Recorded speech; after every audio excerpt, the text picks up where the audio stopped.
Okay, just going to kind of do a little bit more of a general overview on some of the settings in Peat. So under settings general, we have our general settings where we have the company name, what time zone we are, default company email, address, call rollover timing. So on, we should probably move that, but for round robin, if it's going to move, when the phone system will move to the next person, if the first person hasn't answered, how many seconds. And then API key, there are some situations where you need to have an API key. If you need it, generate a new API key. But be careful with that. If you already have an API key in there, then you generate a new one. You just made whatever you had before not work anymore. So only do that if you really need to. Email proxy, as soon as you're in Pete, you need to come in here and get this set up. By default, things will come from do not reply at thep.io. Obviously, you want people to um, get better notifications than that. So this is a company-wide default. Put in your information, put in your password. You don't have to hit save at first. Put in a test email like your personal email.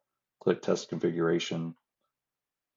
Wait a moment, then should get a little green banner up here that says it was sent. At that point, you can hit save. Disposition strategies.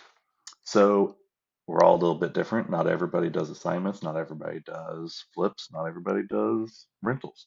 So come in here, whatever doesn't apply to you, just remove it. That way you don't have to see it. Um, but for some examples that are pre-built into Pete, we have contract for deed, we have double close, we have flip, inherited tenant, description, rental with a tenant already in place. Okay. Lease option, rental, retail, remodel. If anybody's doing a few uh, rehabs for other people, if you're doing a turnkey or something along those lines. If it's a wholesale, if you want to add something else, click the plus, put in the name, put in the description. The gross revenue and expected revenue, just a matter of how you look at it. So things like a double close, you're looking at your sales price for your gross revenue and your expected revenue. If it's an assignment, if it's a wholesale, you're looking at the assignment fee. So it's just a little bit of setup there. Normally those stay like they are.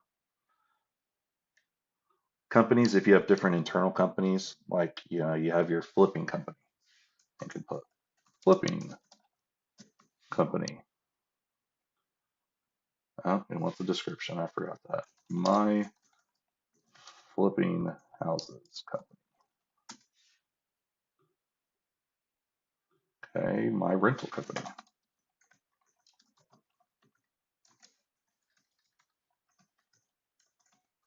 Not in the slums. Address you can put in there if you want, but you don't have to.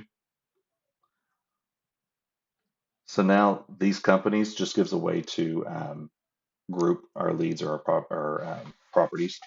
There's a field on the property details for company, no matter what phase you're in, and just gives a way to kind of distribute that. So if you have different um, LLCs for a fourplex versus single families, or if you have a whatever the case is, small apartment complex, you would have that in here. You can assign that as a different company.